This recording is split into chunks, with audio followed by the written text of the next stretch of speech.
Hi there, I'm April Callis-Birchmeier. I'm a certified change management professional and project management professional. Today, we're going to talk a little bit about tackling the hard side of change. I think one of the frustrating things for many of us who are change management practitioners or who are project management professionals or in the human resources side of the world is just the difficulty of dealing with people who must change because it's so frustrating to not be able to do more to help people. So, as if you've been watching any of my videos, or if you've been participating in the courses that I teach, you will know that my goal is to really help people, individuals, be prepared for change so that they can have a simpler time, an easier time in adopting that change. I'm so invested in the fact that we need to help people get ready for change, that I actually named my framework the Ready Framework, so that we can ensure that people really know what's happening. Because the hard side of change is all of the mindset shift and the changes that many people experience. So we'll be talking a little bit about what makes change itself hard and difficult. I mean, it just is for humans. And also how to deal with some of the resistance that we might see when we know we have people who are really struggling with change. We're also going to be talking a little bit about how to mitigate some of that resistance when we're implementing some sort of a change. And then we'll also think about what happens if that resistance is sort of embedded in the culture of that organization. That happens sometimes, and it is not a necessarily easy fix, I must say. And then we'll talk a little bit about, how you can learn more about these topics and how I can be helpful to you thinking through various change that you may have to be dealing with. So let me just start out and talking a little bit about why change is so hard on people. I feel like this is um, the crux of the issue, basically. And, you know, people are emotional, and our emotions affect how we perceive the world, how we feel about the world. If you are having some positive emotions one day, things seem very possible. You're not very worried about a change. If you're having less than positive emotions, you might be feeling stressed and somewhat down in the dumps, and maybe even frustrated and like you want to give up on the whole thing. And I know that this happens frequently during change. There's just kind of a lot of emotion involved with the mindset shifts that have to happen. And I think many times we have to recognize that change feels hard because people like stability. We like our sense of stability. We like our sense of comfort and our continuous routines. And we like to have control over our own lives. And many times in a change, one of the things that really happens is that we don't feel that sense of control. We don't have that sense of stability. And we know something's coming that's going to require a lot of adoption, a lot of adaptation of our habits and our norms and our routines. So I think one of the biggest pieces to this hard side of change is just fear of the unknown. And fear is a very powerful emotion. We know fear is like one of the most powerful emotions because if you think about, for example, advertising, many times they are directly appealing to fear. I remember an insurance company ad, it didn't have any words at all. All they did have was a house burning down. They had firemen putting water on the house. All you could hear were the radio and the 911 call. And it just was the insurance underneath showing, that that would be something that would help you during this big fear that many of us have, that we might lose our home, might lose our belongings and our family members and our pets. It's a terrifying fear. And that fear is very motivating. So when you show me that fear, And then you tell me this insurance company cannot mitigate that fear. It's very, very powerful. And so we know that whenever we have this change in the status quo, or we're not sure of what the outcome might be, and we don't know how things are going to turn out necessarily, it just creates a lot of anxiety for people. And that anxiety, that fear, that anxiousness is really difficult sometimes to emotionally accommodate. And you know, although we many times say we don't want boring, we honestly kind of do. We like predictability. We like things to stay the same, which really brings me to that second piece. Another piece of like where this difficulty, where this challenges of adopting change, and that is the loss of control. Now, many of us who are adults like feeling in control. We like to pretend we're in control of everything. I like to ensure that we have enough food, that I've done shopping, that I have transportation, that I've got shelter and a home. I'm thinking about many, many different ways that I practice control in my environment. And then somebody implements a change or imposes a change on me, and I feel like I've lost this control. I I know that at times I've been told this is how something's going to be, and it's a change, and that loss of control, that sense of like, "Hey, I'm very, very, powerless in this situation," really kicks up my resistance because I want to resist this situation. I want to reclaim my control. I'm in charge. And yet, many times we are not. And so, this loss of control is one of those areas where we can see a lot of resistance. In fact, in my teaching, I often work with a case study written about a school district. And one of the biggest issues for that district is the fact that many of the stakeholders are experiencing a tremendous loss of control and so are very much against the change and finding it very hard to be supportive of this change. Another reason why people start to feel really dug in, perhaps, resistant with change is just that we like our routines. You know, we all have specific routines that we do even when we don't have a routine, we sort of have a routine. But I like to get up and do things in a certain order. I may have coffee, or maybe I go work out first and then have some coffee. I like to think about my day before I jump into it. You probably have a lot of different routines that you like as well. Some people love to have specific routines when they get home from work, if they work on site somewhere, or maybe a routine to sort of disconnect from work if you're working from home. But we're creatures of habit. We do like routines, and when we have to break our established routine, this can feel very overwhelming. James Clear has a fantastic book called Atomic Habits, and I would highly recommend that you read it. And one of the important pieces that James talks about in Atomic Habits is this understanding that the habit makes our lives so much simpler.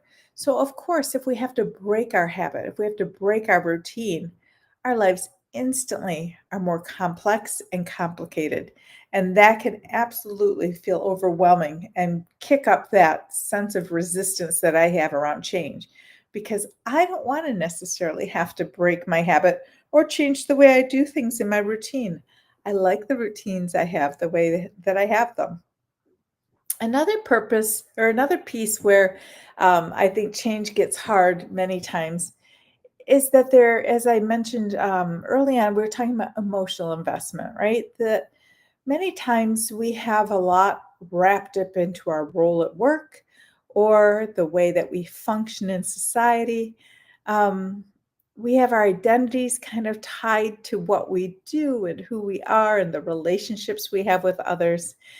And so when there's a change, we can feel like we're really losing a part of ourself, that we're, emotionally kind of taking that deep dive. If you think about that change curve and about the change curve, diving down in terms of performance dipping whenever we experience change, this is that piece. I think that's the emotional investment, the emotional cost of going through change. It's difficult when we have to disconnect from people that we care about, when we have to maybe change employers, change homes, change states.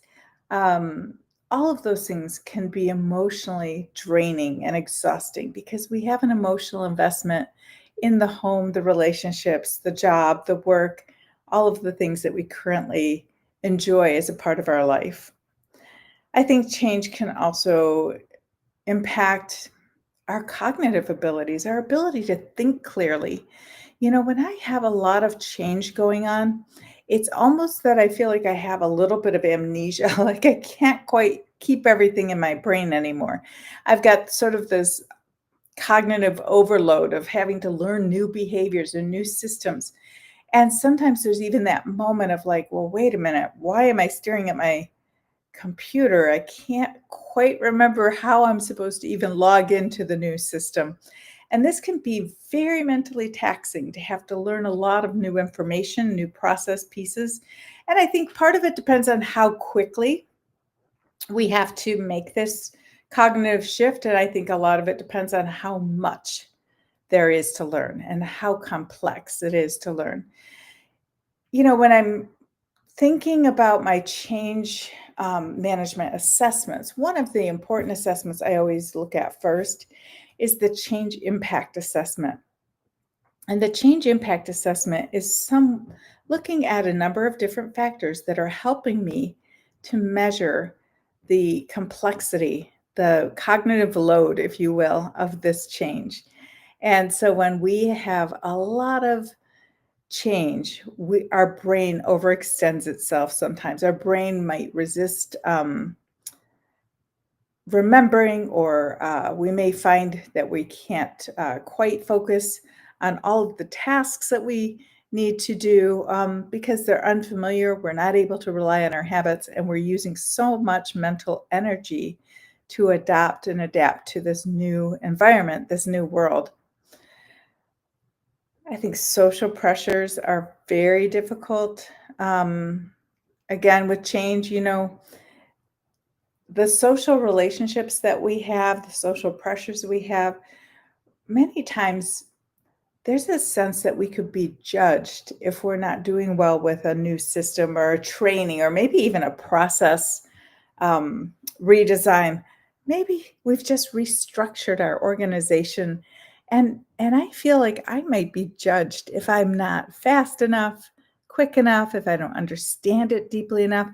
I also don't want to be considered not with it, that I am not with it, or that I'm being resistant. So there's this social pressure of feeling like I may not live up to someone's expectations. Maybe I'm not living up to my leader's expectations, or maybe I'm not living up to my project team expectations because I am suffering from this fear of judgment that sometimes comes along with learning something new and having to fit into a new world.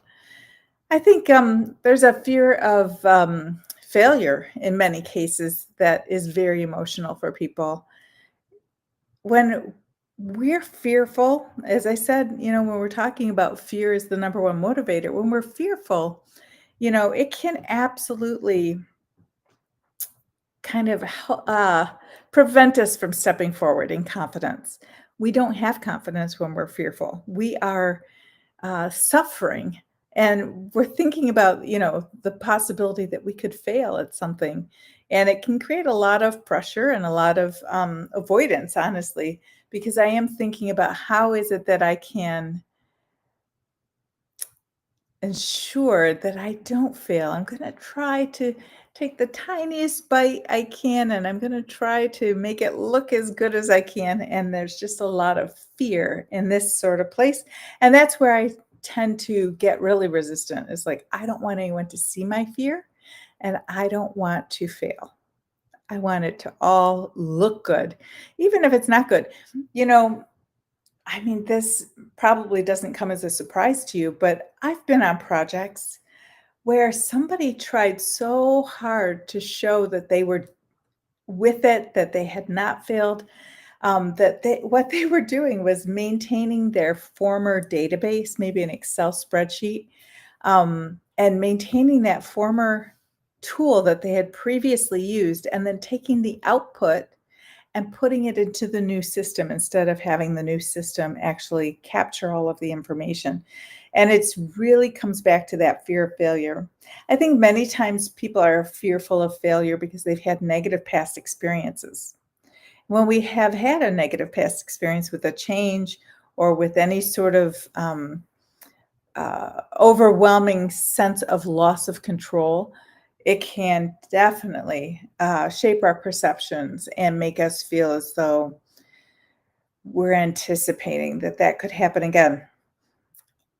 When I'm doing an organizational change readiness assessment, one of the things that I often look for, and I'm thinking about external factors related to the change, I'm also thinking about internal and historical factors related to the change. I want to consider uh, has this organization failed at change previously?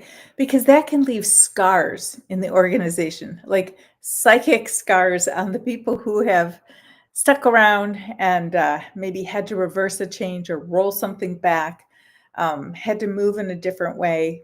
It can be really frustrating and very fear inducing and very make people very anxious about being judged for their progress or lack of progress in a change. And then finally, I think, there's the biological response of change, right? Like our brains perceive change as a threat. Many times I think I've seen people say, "Well, the Japanese symbol for threat also means opportunity," which yes, but I think our brains do perceive change as threat, and it activates a stress response. We dump a lot of cortisol, which is that stress hormone, into our system. Many times we can feel like we've got a shot of adrenaline because we're actually very, very fearful, very anxious about the change.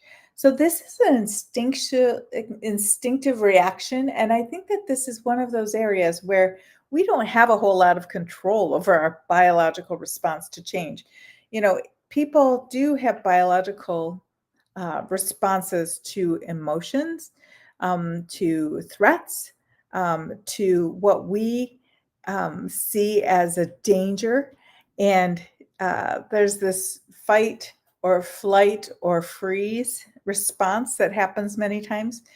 The flight response is that we're going to just run and get away and get out of there. The fight response is that we're going to fight with the danger. We're going to resist. We're going to really have it out. And then the freeze is just that frozenness, where we're not fleeing, we're not fighting, we're just frozen. And whenever we have these stress responses, it can be exhausting to us. Even if we're having a small flight or fight or freeze experience in the daytime every single day, it can leave us exhausted. So it's really difficult to recognize that, you know, ch- tackling the hard side of change means not only are we tackling some of the structural pieces of an organizational change, like, do we have different people in different roles? What do those roles and responsibilities look like? Are people having to change locations or relationships? And there's a lot of structural pieces. If we're reorganizing, perhaps, do people have different reporting structures? I'm concerned. Do I have a job still? There's a lot of stress with those bigger pieces, but there's so much stress internally, mentally, and emotionally within individuals. And so the organizational change piece, we're going through that organizational change of looking at structure and framework and process, system, and then we have all of this internal stakeholder emotional um, mindset shift that is sometimes even causing physical responses. And I think it's important to recognize that these physical responses, they're they can be very upsetting when we're not sure why we're feeling so terrible, why we are so upset. So I think there's a couple of things that we can do to mitigate change, resistance, this sensation. I think trying to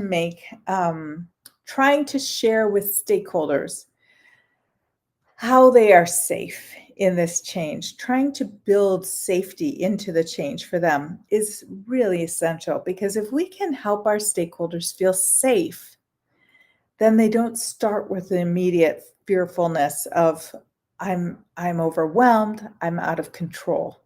So providing some safety. Now, there's a few ways we can do that. One way I like to provide safety is I like to talk about what's not changing. I like to see if there's areas where I don't have to change something. Do we have to change all the terminology and all these processes?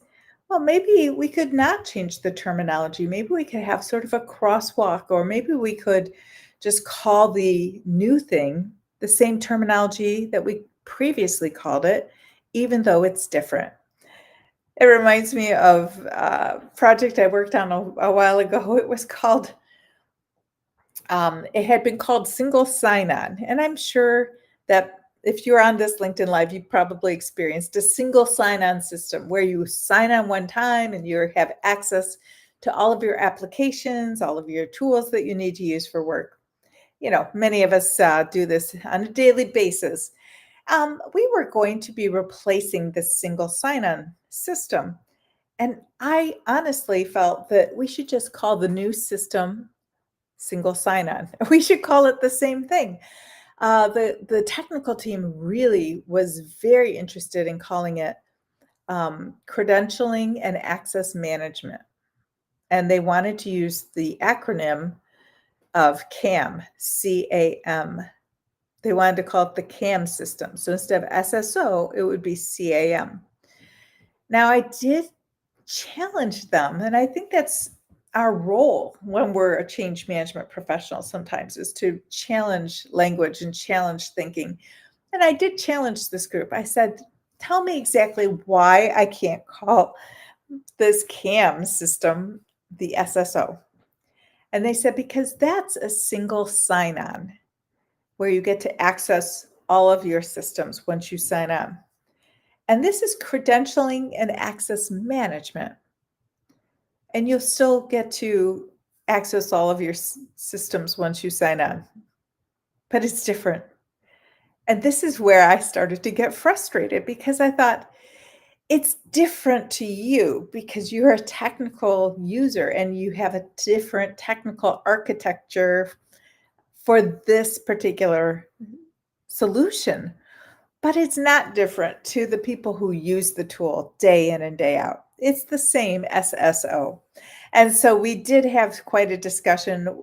We ended up with a completely different name, and that different name has stuck and seems to be the right terminology. It was easy for people to adopt because it was called login. It was just instead of saying SSO, single sign-on, we just called it login. And everybody goes to log into their system. But we didn't call it CAM because CAM does not sound like something you use to log in. CAM sounds like a part of a car or it sounds like a camera. So we want to make it simpler and easier for our end users, our stakeholders to be able to adopt something because it doesn't sound scary and horrible. It sounds familiar. We've used the same term to do the same type of thing.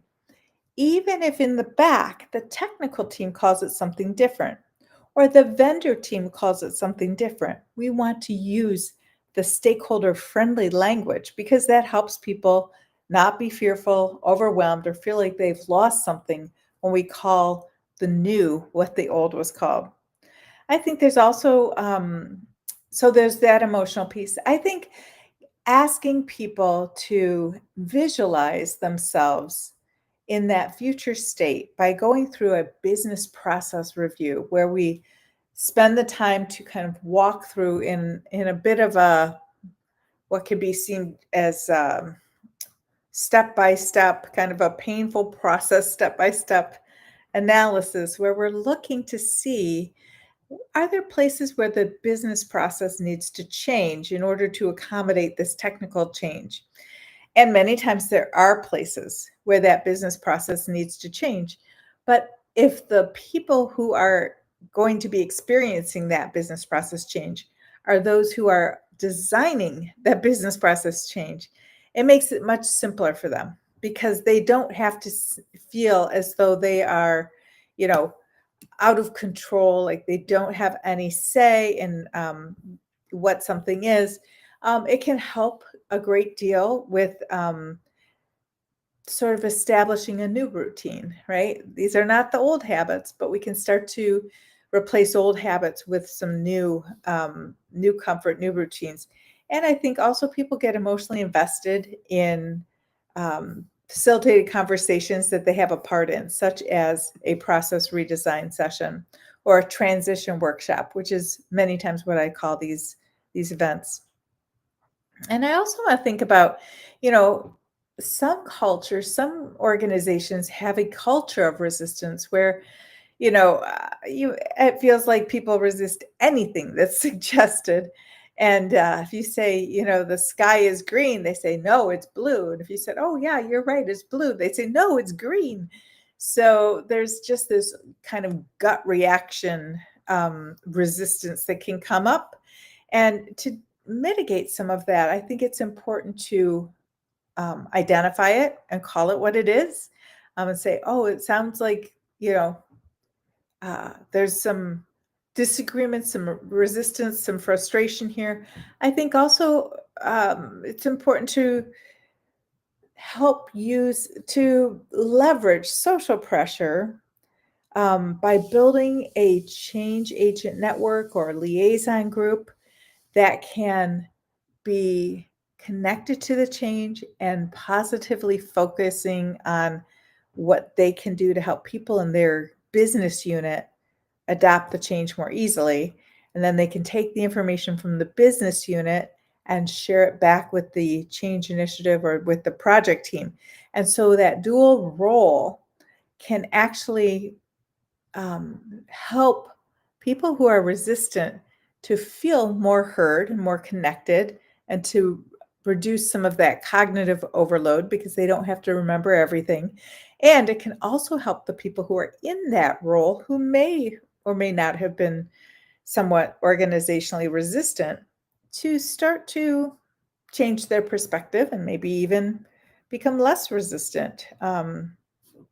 Maybe it helps heal some of the scars of negative past experiences where change didn't go so well. So those are some tactics and ideas on what can be very helpful in dealing with change when we're tackling this hard side of change, this fear and resistance, anxiety, the cognitive overload, the emotional response, and the biological responses to change. But, if you'd like to learn more, I would love to invite you to join us for the Ready, Set, Change accelerated training and exam prep course. Our courses are starting again in 2025, and the first one begins on February 24th, 2025.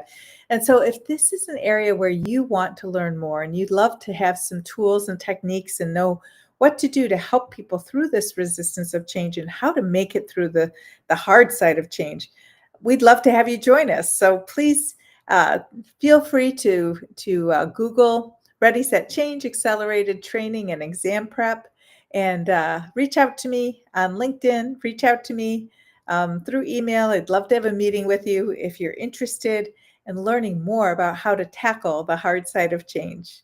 So I'll see you in a couple of weeks. Have a wonderful holiday if we don't see each other before then.